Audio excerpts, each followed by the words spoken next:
Well, welcome to Flight Lines, the stories behind the stories. And my guest today is a good friend and a person who has accomplished a lot, Phil Lockwood. And we're going to explore the history behind his journey in aviation leading to the development of the Aircam. So, Phil, thanks for being here. Yeah, my pleasure, John. I appreciate it.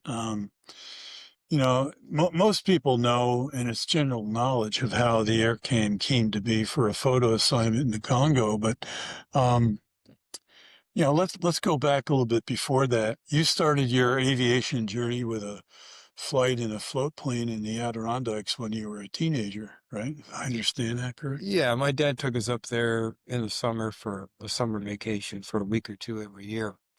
And one year while we were up there, he organized a seaplane ride. I think it was a Cessna 206, probably on straight floats.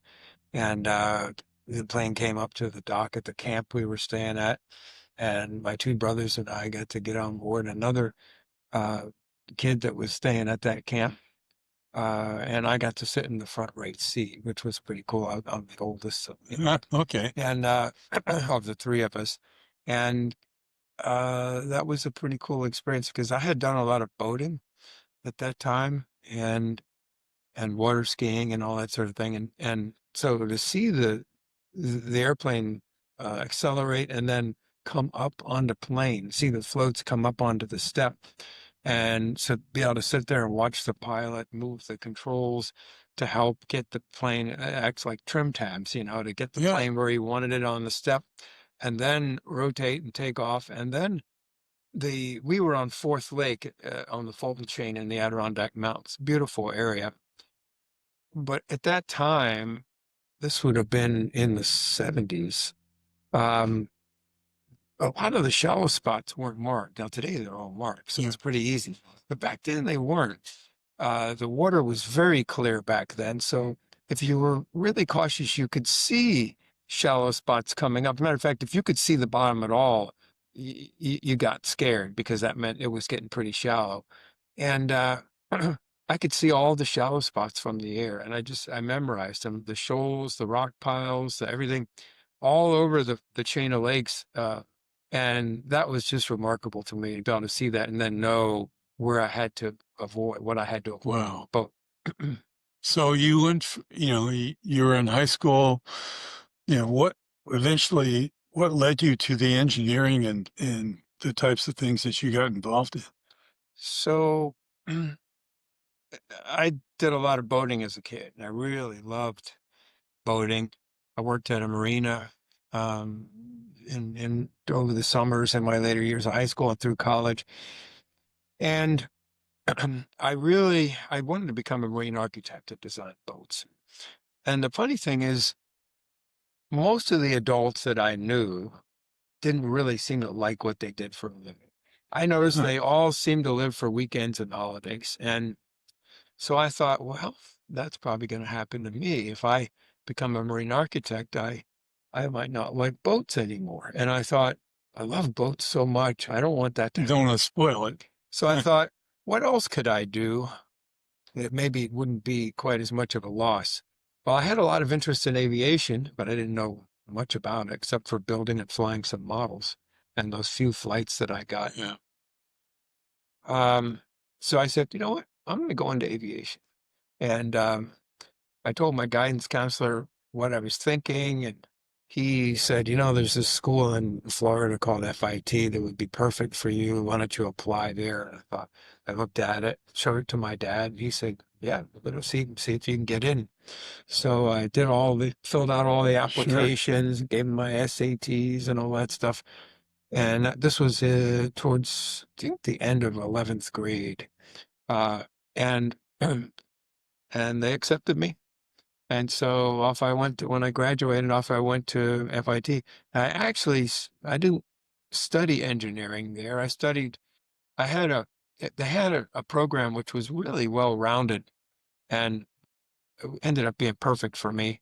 It was a degree in flight technology, which was the technical side, and aviation business. It was Okay. it was a 4-year, it was a bachelor's of science degree. And then while you were doing that, you got all your flight ratings. So I got my private, my instrument, my commercial, my multi-engine ratings. And of course, they had top-notch flight training. So I got really good training starting at age 18, Wow. and so that was all, it was perfect. And when I got out, I went to work well, I went to work at the marina first because I didn't have a job lined up. And I went back to work at the marina. I was doing sales for them, which I enjoyed, but I was looking for a job in my field. And at that time, the ultralight industry was exploding. There were like 110 manufacturers in the Yeah. US. It was really a remarkable time for entry-level aviation. I think a lot of people got their start in ultralights back then, later became private commercial pilots, whatever. That was all killed later by a 2020 story, which was probably a little bit unfair. And that it never really recovered from that when that came out. But this was prior to that. And I thought there's opportunity here for some professional, so, for me to get in and learn about aviation and have some fun. And so I applied for this company called Max Air because I saw the Hummer and the Drifter that they were building. They were both single seaters, and they looked to be some of the best of the ultras. And they turns out they were, and they hired me to do sales for them. And so I moved down to Pennsylvania, went to work for them full time. And it was a wonderful experience. The guy who was running the company, Dennis Franklin, was a really smart guy at manufacturing things. And he was also a good guy. He was fair. He Yeah. was fair in business and believed in taking care of his customers, which it was important to me to be with someone like that. And so I helped them build a business at that point. We developed a two-seater. I got to do flight testing. I got to be involved in production. I did all the sales and marketing, Morgan managed the shows, worked with the journalists to line up articles. You're So doing I everything. was doing all kinds of stuff. It was just awesome. I was learning so much. And yeah, so that's how that combination got me started. And I mean, I made up their brochures. I made up the flight manual for the Drifter. Um, yeah, managed the dealer network. Yeah, I was doing all kinds of stuff. It Well, was great. so how did the Drifter become the photo platform for some of the things you were doing with National Geographic? So there was a couple. Uh, it was Australian couple, Des and Jen Bartlett, very talented. They had already achieved a lot, and they had done work for Survival Anglia, BBC, National Geographic, and they went to Quicksilver. Quicksilver was the #1 manufacturer of ultralights at the time.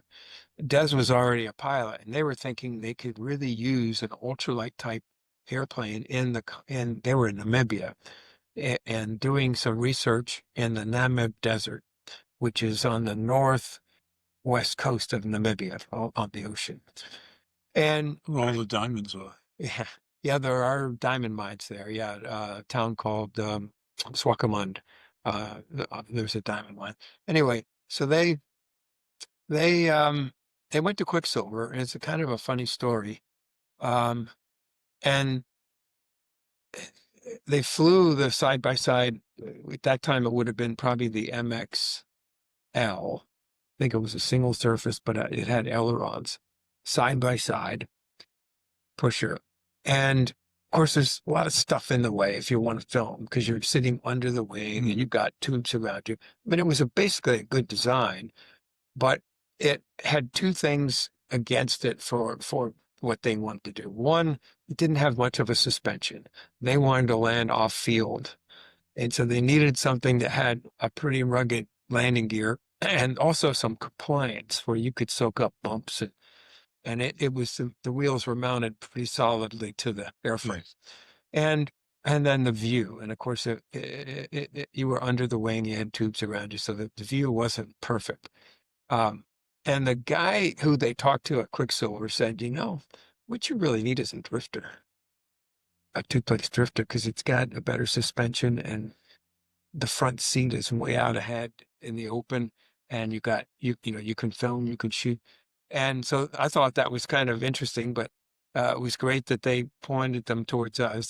They knew it wasn't going to be this, you know, they were selling something crazy number of about 400 kits a month or something at Wow. that point. Yeah, I remember that And, time. you know, it's like these guys want to buy 1 or 2 airplanes, whatever, you know, send them to Lockwood. Okay.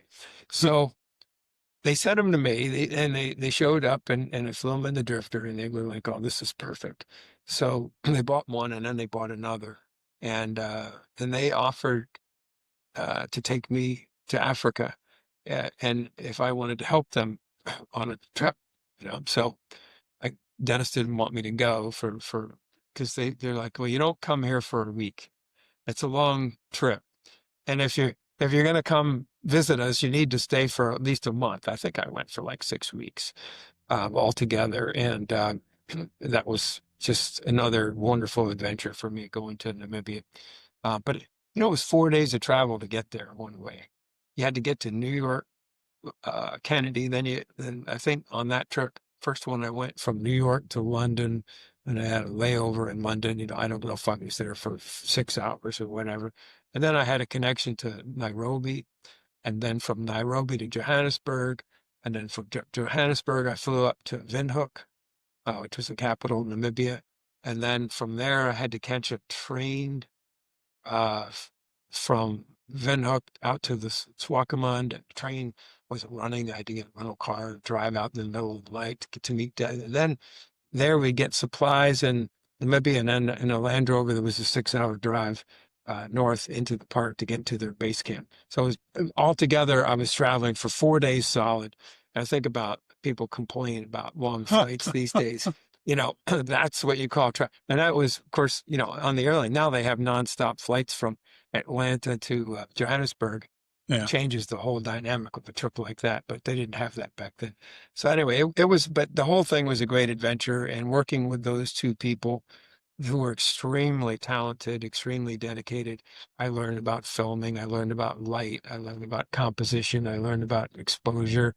I playing with 35 millimeter cameras, playing with the 16 millimeter Arriflex film cameras, and just helping them and, you know, fix the airplanes. And so that kind of got me. I was already interested in filming and photography. I'd been an avid photographer all through college. My dad taught me to shoot and how to expose. And so combining Oh those man, two, there you're a was, sponge. yeah, I mean, wow.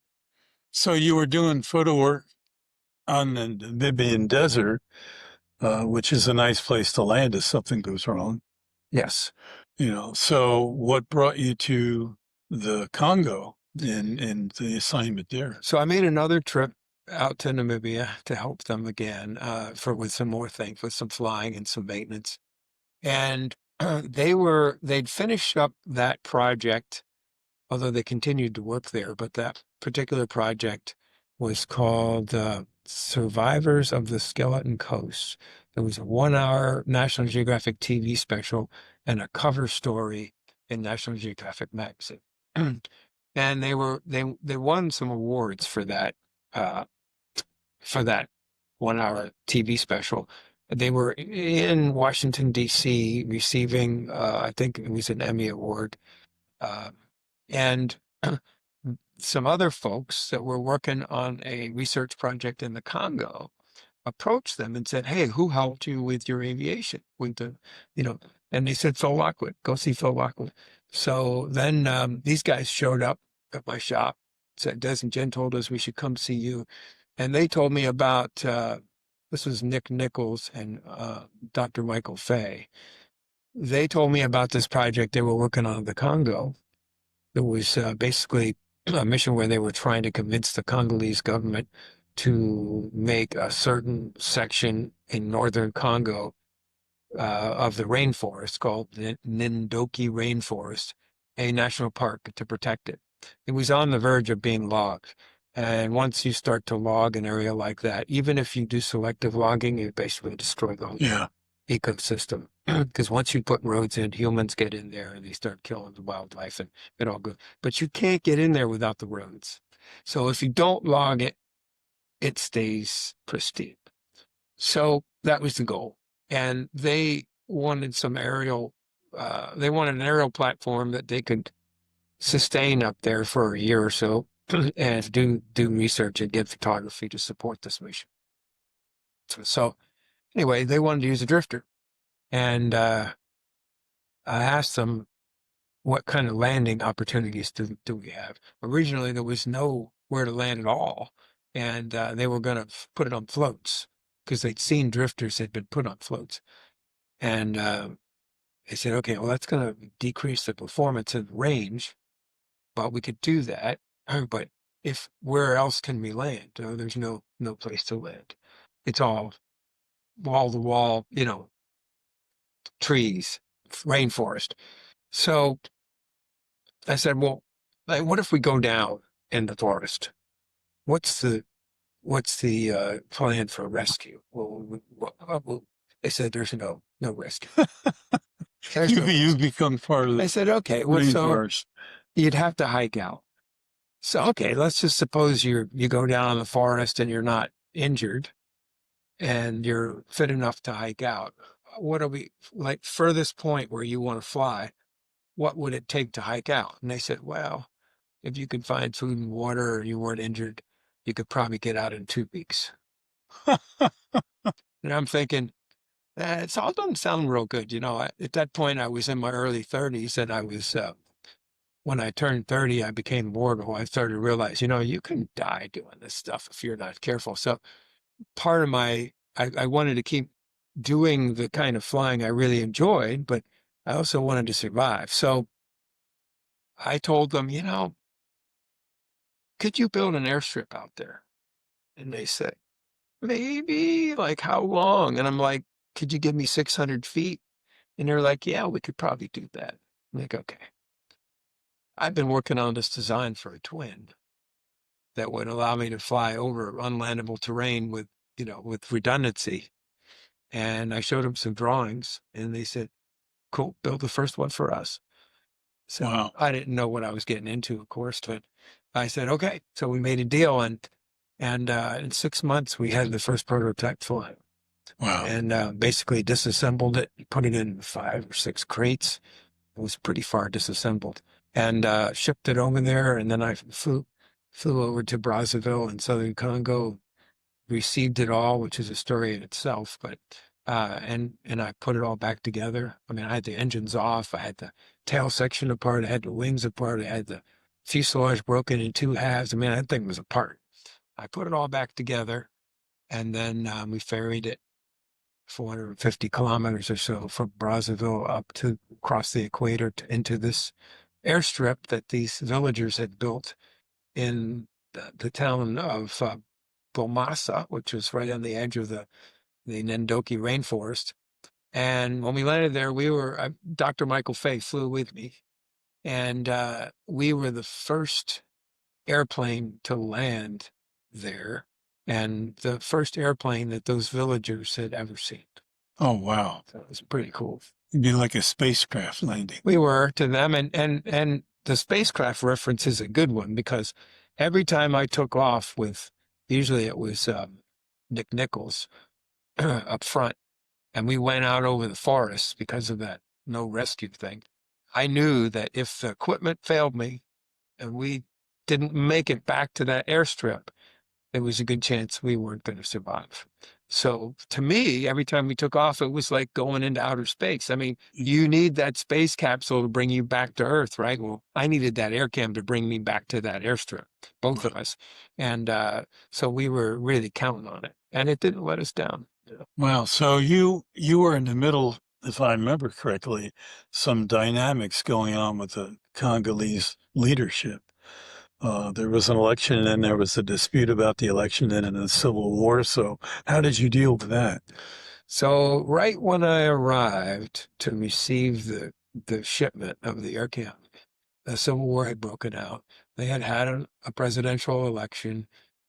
The incumbent did not win, but the incumbent protested the election and convinced, I think it was like half the military, to stay with him. and the other half went with the new guy, and so they were fighting each other, and it was a mess. So at that time, things got pretty bad, and they shut down the U.S. embassy, sent everybody home, and they told all Americans to leave. They said, if you're in Congo, you need to go out. You need to go. So I'm sitting here. I got all this time and effort invested. I've made this commitment to these people, and I didn't want to go. I wanted to finish the mission, and so I decided to stay. And and we had trouble getting the airplane there. It took a couple of weeks beyond when it was supposed to have arrived to get all the. What was the holdup? So we shipped it air freight DHL. Now this would have been in like '94. It was like $24,000 to ship this thing by air, and it was supposed to be there in 3 days. 2 weeks later, it wasn't all there. Oh, wow. So every time we called the States from Brazzaville, it took like 25 tries to get through. It was really, everything was a challenge there. And so we, we got all the help we could, trying to get this thing, but the DHL was like, we don't know what's going on. And there was no recourse. Tish was working back here in Florida from her end. We were working it from our end. And what was the big holdup is the largest box, which had the center part of the fuselage in it, had to go in a 747. And there was one 747 a day that came from Johannesburg. It had made it to Johannesburg, but we needed it to go from Johannesburg to Brazzaville. And they had fruit that went into that 747, and they filled up the cargo hold with fresh fruit every day. And they were like, well, fruit's going to go bad. Whatever's in that box isn't going to go bad. We're going to take the fruit. And every day there was a load of fruit that took priority. So somehow somebody got a bottle of bourbon or something to the right person, and some other things happened. And finally, fruit sat on the ramp one day, and our plane came. Wow. And and we got it, and then I was able to put it all together. But yeah, it was quite exciting. I remember it was like 3 or 4 o'clock in the morning, and we were staying in this, at the time it was a USAID sponsored base house in Brazzaville, where researchers would come and go and stay while they were transitioning up to the rainforest. And there was a British guy there running it. And Matthew Hatchwell, I think his name was. And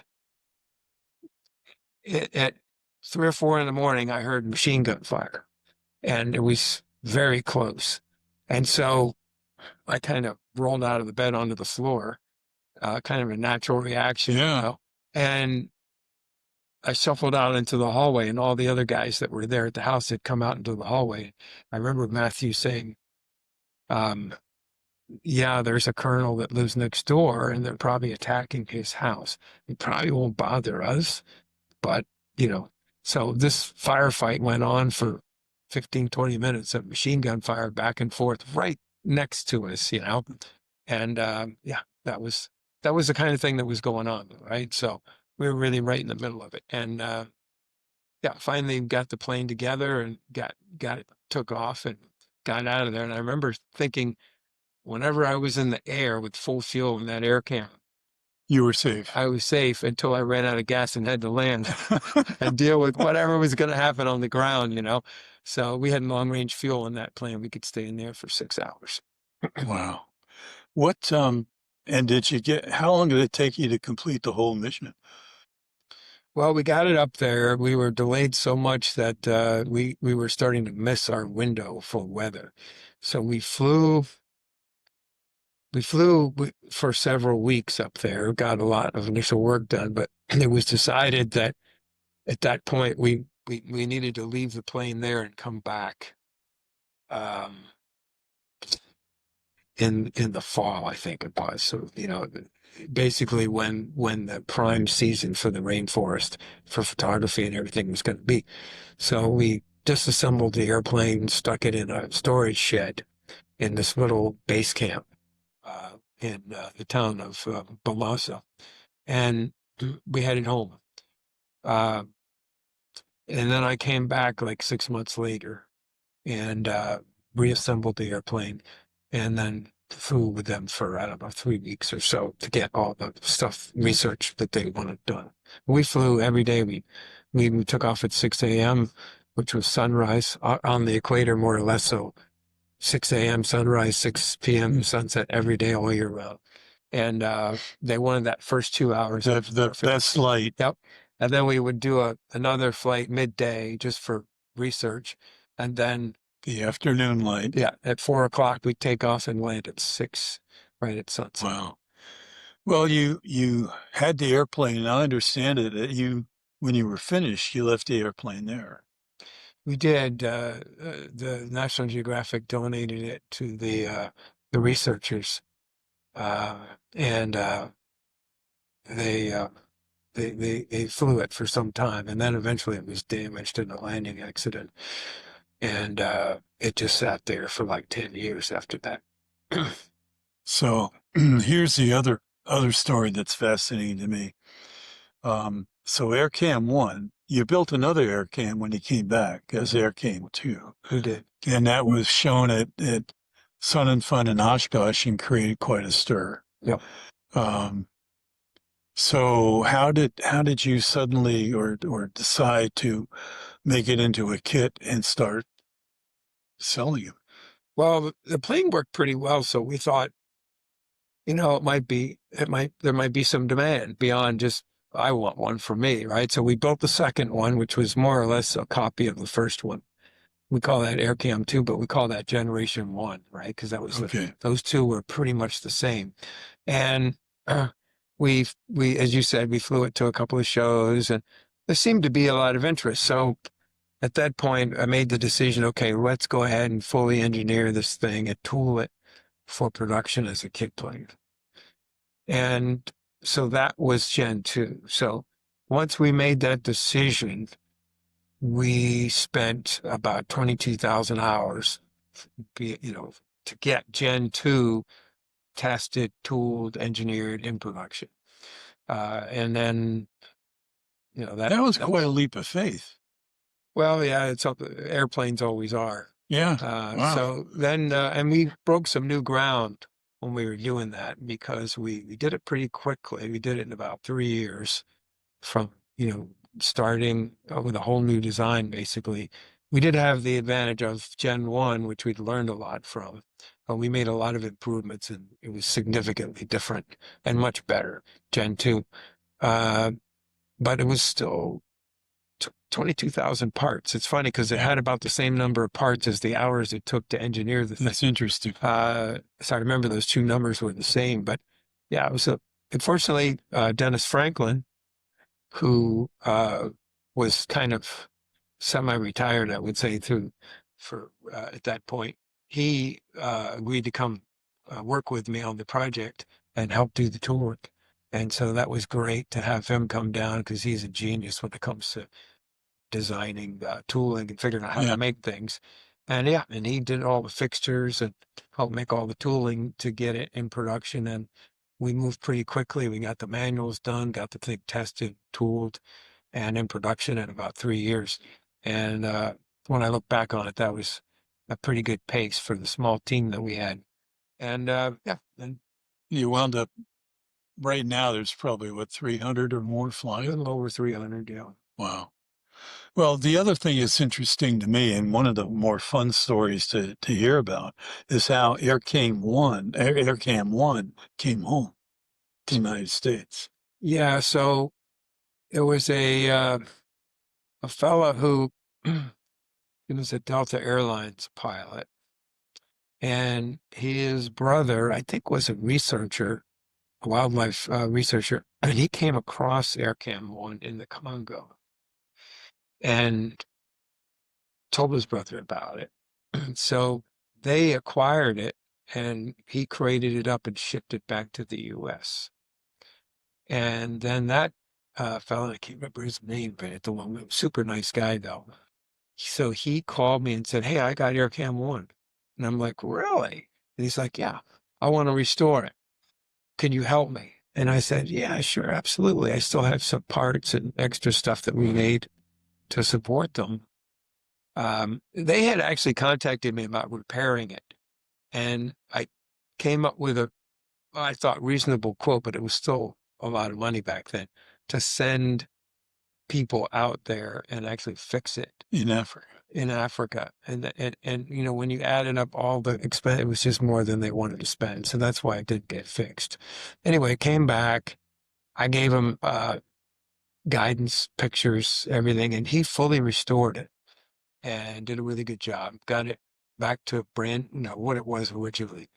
And and then uh, I don't know if he approached me or I approached him, but I said, "Hey, how would you like to get a new, you know, Gen 2 Aircam and train for that?" Because I knew that thing wasn't fully engineered, and I kind of wanted to get it Out of, yeah, out of yeah, the I didn't air. want it out, you know, because it wasn't really designed like that. And so he said, "Sure, I'll trade it." So we trade. I traded a new kit for that Aircam he had restored, and then once I got it, I wanted to put it in a museum. So the first place I contacted was EAA because I kind of felt a strong allegiance to them. Of course, without the 51% rule, I wouldn't have been able to do it Sure. if they could do it the way I did, right? Um, so they have a process. I guess they're offered a lot of airplanes and they can only accept so many, right? So they don't just accept any airplane to offer. And they said, you got to put a package together with pictures of the airplane, history, and why you think we should uh, have it in the museum. And then we'll put it before our board and make a decision. So I did all that. And then they got back to me and said, yeah, we'd really like to have it. Oh, I can't imagine why they wouldn't. Well, you never know, right? So anyway, so I flew the plane from Sebring up to Oshkosh, Wisconsin, and they had a ceremony where I handed the keys over to, at that time, the president, Tom Berezny, and that was great. And it's hanging in the EA Air Museum. So, Well, the thing is so neat, and folks, this this podcast will come out the same day that I have an article about the Aircam in the Highlands News Sun. But you know, as you walk into the EAA museum, which is a fantastic museum, I mean, it's incredible with things that are in there. To the left is the entrance to the corporate offices. To the right is the entrance to the museum. But if you walk straight ahead, there's a large atrium, and hanging from the ceiling in that atrium is Aircam 1. It's pretty impressive because when you're at the atrium level, at the balcony, you're looking right eye level with the Aircam. I mean, it just puts you right in that cockpit. It's an amazing statement, I think, of all the things that could have been in there. I mean, you've got the Christian Eagles hanging in right above the entrance as you walk in, but then there's Aircam 1 sitting there. It's a pretty prized place. yeah, it's pretty cool. I think we feel pretty fortunate that they accepted it and that they show it that way. So yeah. So, what's next? You've got Gen 2. You've been working on Gen 3, which is Gen 3's been out in production and that's working real well. We continue to develop the Aircam. So we have more stuff that we're doing to it to continue to improve and refine it. We also have been working on the firewall forward package for the band's RV9 with the new Vertex 916, and that looks like it's going to be quite successful. We're just about done with that project, but it'll always require ongoing support, right? And so, yeah, we just keep working on new stuff. well, the other thing I often have kidded Phil about is our aviation program that I helped develop, and you were one of the key people that kicked it off for many different ways. Um, is that many of the young folks that have been in the program became your employees. I feel like, I'm an employment agency in some ways. I think there's 3 or 4, maybe more over there right now that went through the program. Yeah, we definitely benefited in that way because it is hard for us to find engineers and technical people in Sebring relative to if we were in a big city. So yeah, that program, we continue to support the program, and I think it's a great program Well, for the kids and for local industry. I want to give credit where credit is due. We did a podcast with Taylor Alcorn, and I remember going to you when we first decided to do the aeronautical engineering program with Embry-Riddle, and we needed somebody to do Fusion 360, and I first suggested Justin Smith, and then you said, well, you really need Taylor. And you donated his time 2 mornings a week, which is significant. But the thing that was so special about that is Taylor was one of the early aviation students in the program. And I remember him standing up in front of the first group of aeronautical engineering kids, uh, the first couple of days, and my introducing him and saying, he sat in the same seats that you're sitting in, and look at him now, and full circle. Um, that's a legacy to you and what you helped, without you, the program as we have it now wouldn't be. And I remember having lunch with you one day right after I retired from the school district, and you were lamenting the fact that I was no longer teaching the aerospace program, that we were bringing kids out to the airport and working on things. And I told you, if you remember this, that I didn't think the school board would want to pay me to come back and keep the program going in one form or another. And you said to me, well, what if I do it? And you did. And we wrote a grant for the thing for me to continue doing what I was doing, and the program just grew from there. So if it hadn't been for you, probably wouldn't have continued on. So thank you for your generosity. The Aircam story, folks, is one of many stories that evolve around what we've been doing with young people and what Phil has done with aircraft design and the opportunities provided to a lot of folks. It has been an incredible pleasure to have you here sharing that story. It's an amazing story. Yeah, well, thanks, John. It's a easy story to tell because it's just It is what it is. Yeah, it is what it is. It's what it is. Yeah. Well, we're gonna follow the Aircam as it moves along, and there are various opportunities. I mean, I had an opportunity to meet a lot of the Aircam owners and to fly in